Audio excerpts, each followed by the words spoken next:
আসসালামু আলাইকুম রহমতুল্লাহ বারাকাতু। প্রিয় বন্ধুরা, প্রিয় দর্শক, কেমন আছেন সবাই জানাবেন ইনশাল্লাহ। আজকে আমি কিছু কথা বলতেছি আমাদের প্রবাসীরা এবং কি আমাদের রেমিটেন্স যোদ্ধারা যারা আছে সবাই মিলি যে আমাদের বাংলাদেশে যে আন্দোলনটা করতেছে, তো আজকে তাদের জন্য আমরা সমর্থন করি। ইনশাল্লাহ আমরা প্রবাসীরা আন্দোলনে থাকতে হবে, আমাদের অধিকার আদায় করে নিতে হবে। আজকে আমাদের অধিকারটা আদায় করতে দিতেছে না এবং কি আসিফ নজরুল আসিফ নজরুল আসিফ নজরুলের কারণে আমাদের এই ভিডিওটা এইগুলা আদায় আদায় করতেছে না। আসিফ নজরুলের নির্বাচনের আগে একটা যে কোনো ভেজাল সৃষ্টি করি বাংলাদেশে একটা অঘটন ঘটাইতে চেষ্টা করতেছে।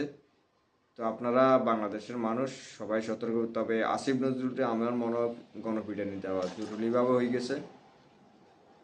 কারণ আসিফ নজরুলের কারণে সারা বাংলাদেশে অস্থিরতা সৃষ্টি হয়েছে। এই কারণে আজকে আমাদের প্রবাসীদের প্রতি আমরা সমর্থন জানাই এবং কি সকল প্রবাসীদেরকে আমাদের দাবি বাস্তবায়ন করতে হবে এবং কি বাধ্য করতে হবে, নাহলে আসিফ নজরুলের পিঠের সামলা আমরা রাখবো না।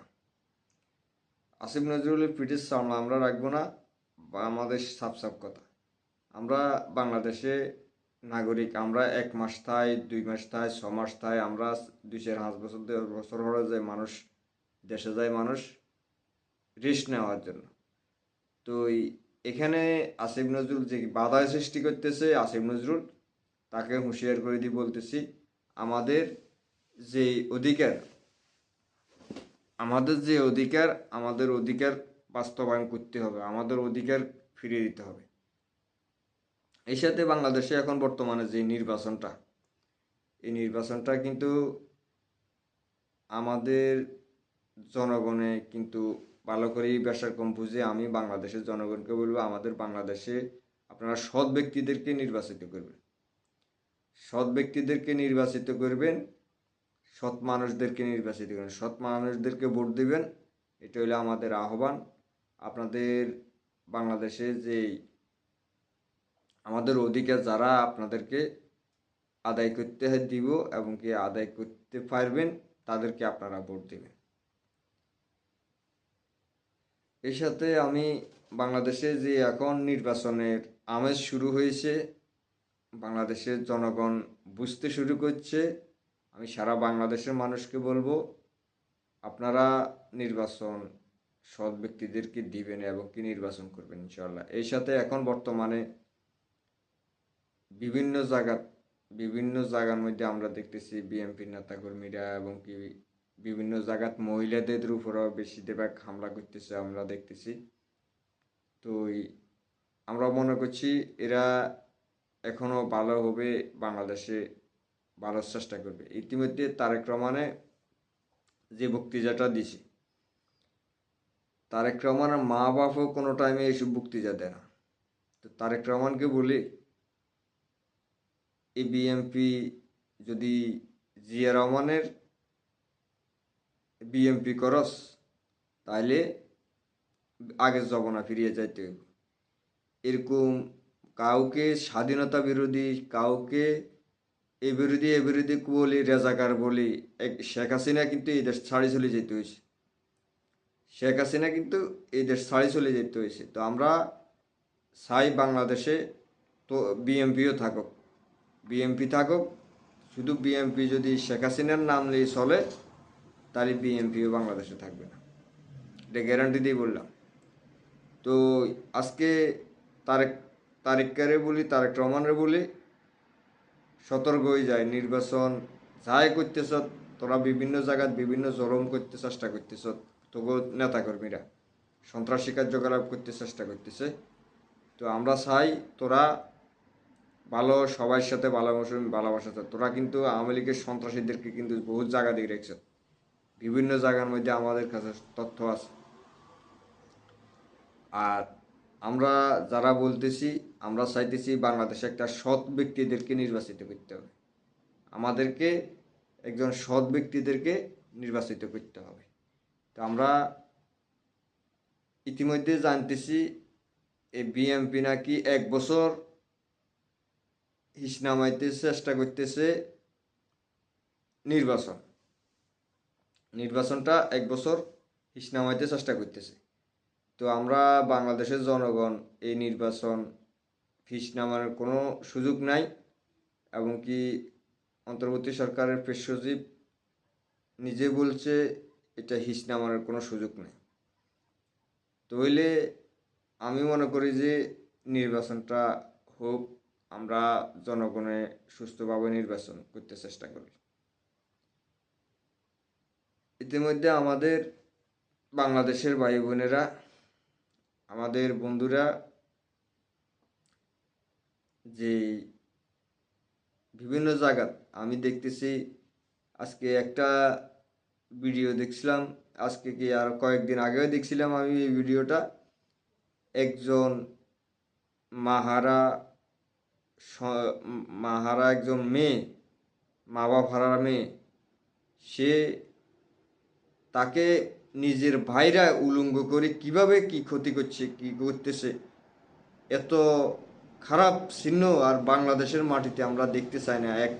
আমাদের নোয়াখালীর মধ্যে এই ঘটনাটা হয়েছিল, এখন আবার আরেকটা মেয়ের এই ঘটনাটা। আমি বাংলাদেশের অন্তর্বর্তী সরকারকে বলবো, ডক্টর মোহাম্মদ ইউনূসকে বলবো, এই মেয়ের বিচারটা কঠিনভাবে করে দিতে হবে। এই নিরীহ মেয়ের এই বিচারটা কঠিনভাবে করে দিতে হবে। একজন ভাই ওই বোনের কি এইভাবে কেন ক্ষতি করলো, এইভাবে করলো? ভাই ওই বোনকে কিভাবে উলঙ্গ করি, কিভাবে কয়েকজন মানুষকে মানে দর্শনের কথা বলে এভাবে কথা বলছো, এভাবে করলো। আজকে উলঙ্গ করে একটা মায়ের একটা সন্তান, একটা এই আমাদের মায়ের সন্তানের মতনই তারা। তাহলে সারা বাংলাদেশে আমরা এইসব স্বৈরাচারী কার্যকলাপদের সন্ত্রাসীদেরকে গ্রেপ্তার করে আইনের আওতায় আনি কঠিন শাস্তি দেওয়া হয়, এদের মতো যেন আর কেউ না করতে পারে।